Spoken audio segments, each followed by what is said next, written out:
we are going to be ranking every single main series Pokemon game on a S to F tier. Stick around to find out where your favorite childhood games rank up. All right, we're going to go ahead and start with the S tier and get the best of the best out of the way. Just a reminder, these are my opinions, but if you guys have anything that's different or you think I'm absolutely insane, please let me know in the comment section down below. All right, we're going to go ahead and start by putting Platinum in S tier. This is one of my favorite all-time Gen 4 games out of the three. It built upon its predecessors Diamond and Pearl so well, but a better and more intricate story. We get Looker, we get really fun social features in the Wi-Fi Plaza. And if you don't remember what the Wi-Fi Plaza was, it allowed you to have up to 20 players at a time in this theme park room with different games and ways to interact with each other. I absolutely loved this. Moving on, we have Heart Gold and Soul Silver. I think a lot of people will actually agree with me on this. It has so much content. I had to put it at an S tier ranking. You get the Battle Frontier. You get access to both Sinnoh and Hoenn Pokemon via Pokemon Tunes, which is unlocked after you obtain the National Dex. You also get to battle Red. You get the Pokewalker, which in my opinion is still the best accessory we've ever had. There was just something about Heart Gold and Soul Silver that is insanely nostalgic, and they did it so well that I just can't put it anywhere except for S tier. And our final S tier game is going to be Black and White 2. It had a strong storyline, tons of Pokemon, and in general, in my opinion, just an improved upon Pokemon selection. And I really liked how fun the battling was in this game, as well as the difficulty level. Plus, it ties into the overarching plot of the Pokemon Wars, which, yes, there were multiple of them, which we do have a video right here down below if you guys are interested in seeing that. And the post-game is very rich and memorable. I will say, as someone who was not the biggest fan of Black and White 1, Black and White 2 was an absolutely refreshing take on the Unova region, and that is the reason it's gonna get S tier from me. All right, moving down to A tier.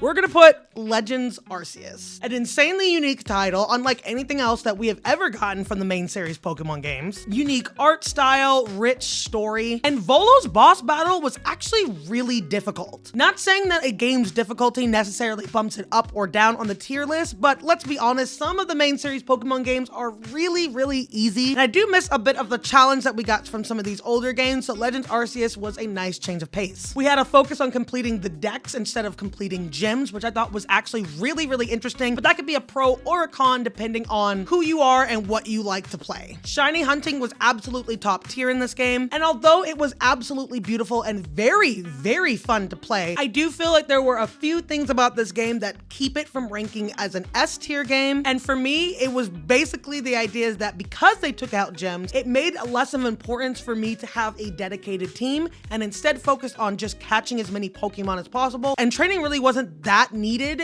at a good portion of the game where I knew I could just catch something stronger. X and Y is also going to be ranking A tier for me. I really love the introduction into like true 3D that we got with this game. It gave us Mega Evolutions, which is like literally the most fun mechanic in my opinion, or that we've ever had available. A new fresh roster of Pokemon. I absolutely love the Pokemon that are available in this game, and the customization for your character was just, it was so chef kiss, and I honestly really, really miss it in Scarlet and Violet. There was tons to do in the post game, but it was still confined to the 3DS, and unfortunately that is going to keep it from making S tier. You know what else has to make A tier?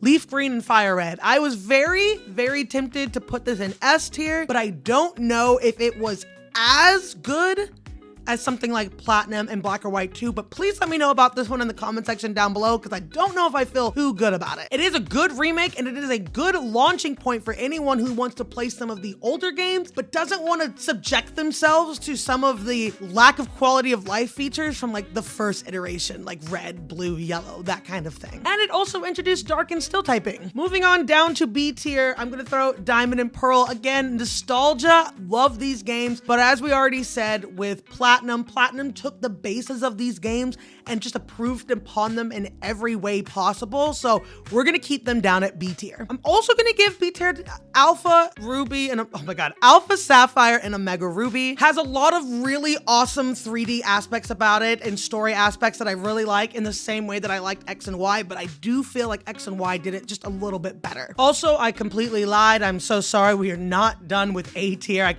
dropped the ball. I know some of you are screaming at me, Pokemon Emerald's an A tier game. I don't know what to tell you. I really don't feel like I have to go into this one too much, but Emerald is a very, very, very strong contender for the older iterations of games. Really awesome story. It was very difficult. Sky Tower, Rayquaza, like, do I gotta tell you? We're moving on down to C tier, and we're gonna start with Scarlet and Violet. Probably one of the most fun modern Pokemon games that I have actually ever played. As much as I absolutely love how wonky the game gets with its graphics and lack of FPS, for a $60 game at the time, I was expecting more. We have games that look like Breath of the Wild on Switch, and I do feel like even though Pokemon did a good job with the story, it was a very easy game that did get held up a lot by its much better improvements in some of its DLCs. But overall, I think a lot more love needs to go into Scarlet and Violet before I give it like a B tier ranking. We're gonna keep going on C,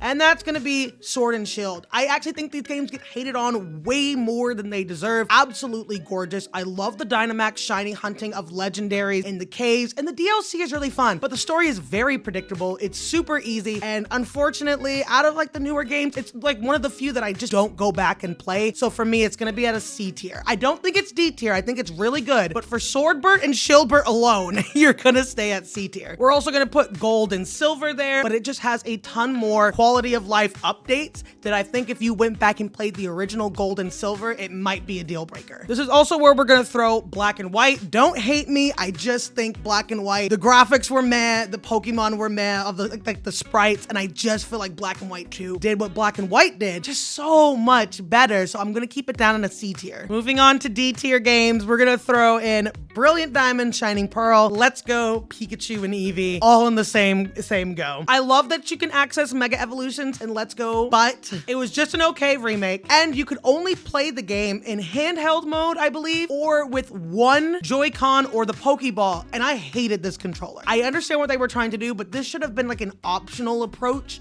and I should have been able to play it normally, and I just did not enjoy the handling of this game, and as someone who has played all of the Cantonian games, this was the weakest one by far. And because it's Kanto, the dex is so tiny. It's so tiny, and no one's playing it anymore, so I'm gonna have a hard time finishing my dex because I'm trying to go through it. BDSP. I am one of the few people that do think it got a little bit more hate than it needed because I really did enjoy the underground system again. I had a lot of fun playing this game, but I do understand that as far as a remake go, it was just okay. It doesn't capture the original amazing feel that Diamond and Pearl did, and definitely nowhere near Platinum. I'm also tempted to throw, I'm not really sure where I want to throw the original Alpha Sapphire games. I feel like we put them at D tier. I feel like that's safe. Now, I did not have an F tier ranking system, but Red and Blue, Pokemon Yellow, Sun and Moon, Ultra Sun and Moon, and Crystal are all F tier games, but hear me out before you come with your stones and your pitchforks. Sun and Moon got rid of the gems. Obviously, Legends Arceus did the same, but they tried to replace it with island challenges, and it didn't stick. The story was also boring and super lackluster,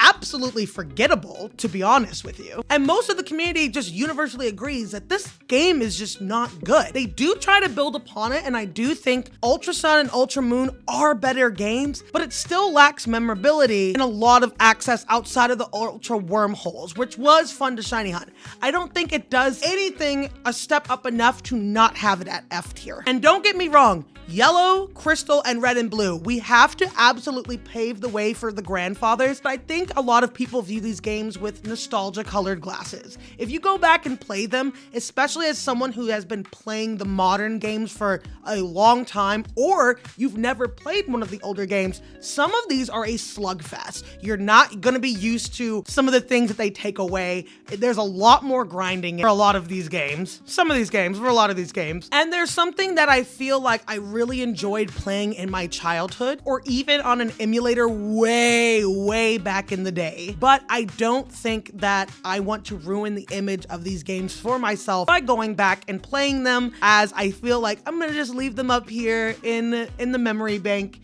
where they make me feel good. All right, guys, that's gonna do it for this one. Don't forget to check out one of these videos because Papa YouTube knows you're already gonna like it. And I will see you in the next video. Bye-bye.